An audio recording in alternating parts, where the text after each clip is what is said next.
Guys, so today is going to be a bit different to what I normally do. Oh geez, there we go. So we are actually working on Meezaan's car today. He bought a few stuff from FD86, headers, headlights, fogs and stuff like that. So we're going to be installing that today. Do we know what we're doing? No. Are we going to figure it out? Probably. We're hoping to.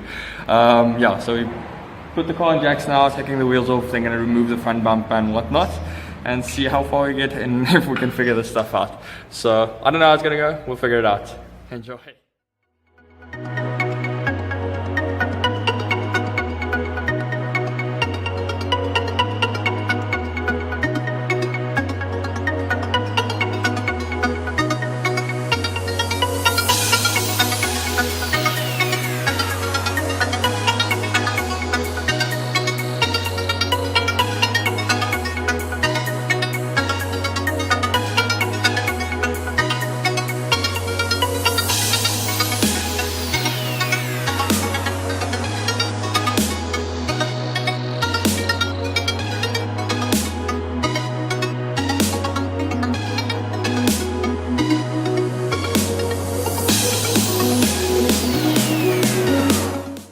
5 minutes later, and we have the front bumper off. Wait, there we go. There we are. Not too bad, easy, quite simple. Just a lot of clips to get out. I just had a little problem on the corner here of the light where it got stuck on one of the clips and didn't want to come loose, so we've just wriggled it out. But front bumper off. Gonna remove the undercarriage stuff now, or the covers underneath the car, and then start WD-40ing all the bolts we need to remove for the exhaust and get the head on. I'll take a video just now of all the stuff we got to put on the car now. So we're getting there, we're getting there. And son of a bitch, this thing doesn't. Meezaan in action of getting the overpipe header loose. Pretty straightforward, as far as I can see so far. There's a few.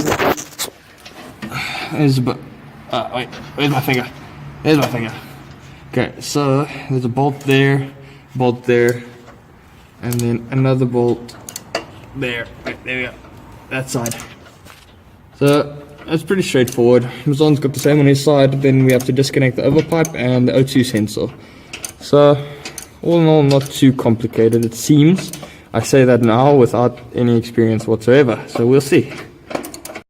Okay, so first snag. Not everything could have gone easy. So we've disconnected the header, disconnected the O2 sensors, there's two of them, and disconnected the overpipe, but oh crap. But with disconnecting the overpipe, the thread lock bolts that are there is stopping the header from actually coming out. So we have to now either disconnect the front pipe or find a way to move the overpipe out of the way, essentially. I'll see if I can get a video of what it looks like. So as you can see there, those two long bolts there at the connection of the overpipe to the header, that's our problem. So we can't actually move the header enough to, or down enough to just slide it out, which is what we were hoping to do. The overpipe we need to move back a bit. So what we're thinking now is to disconnect the front pipe, just drop it a bit and then pull it back with the overpipe, and then we can actually just connect everything up again when we put the new header on. That's pretty much the gist of it. Sweet. So after about, how long? An hour of struggling, we got it out. So it turned out we had to disconnect the front pipe and the overpipe before we can get it out. The stock headers of the 86 has the frickin' bolts welded into it, so we can't actually get the stuff out unless we remove the overpipe and front pipe. And we need to remove the front pipe from the overpipe so we can actually move the overpipe enough to disconnect it from the header. So it was a real step and a half to get it out, but it's out. All that effort for that guy. So the O2 sensors are still in there. We're going to remove that now, connect it up onto the Tomei headers, and then we're going to connect it up. But I mean, from the car point of view, it took us now a full, let's say 2 hours to get the front bumper off, to get the undercarriage cap off and to get the header disconnected with the front end overpipe. So it's pretty much there.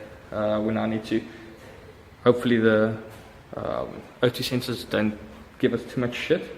So we just need to add spacers to them, connect them to the headers, connect the header back up, connect the front pipe and the overpipe, and then do the lights. And that's pretty much the gist of it. So we're getting there.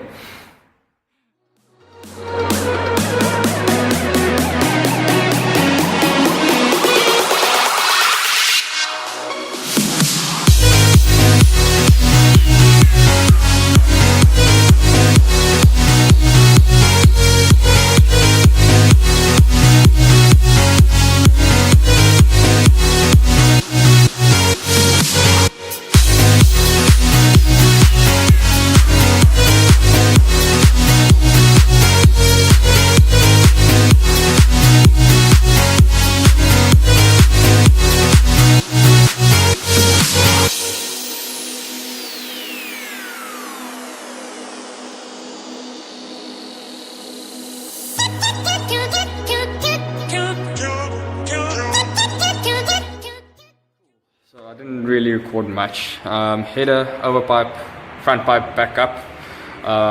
Struggled a lot with one of the bolts on the header, frick, just because of where it's sat. With the new unequal length headers, one of the pipes just kind of got in the way, which made it very difficult. So we tightened up as much as we could. Moment of truth now, we're going to test it out and see what it sounds like and whether we've got any leaks. We'll see.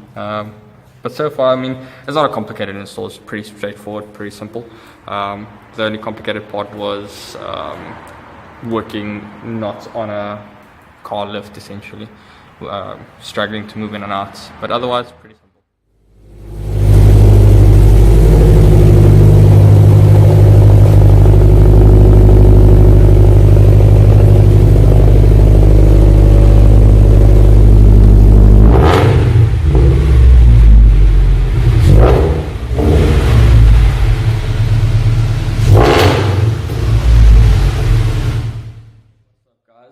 I'm currently busy editing the video from Meezaan's header install from last weekend, and I realized I actually never ended the video.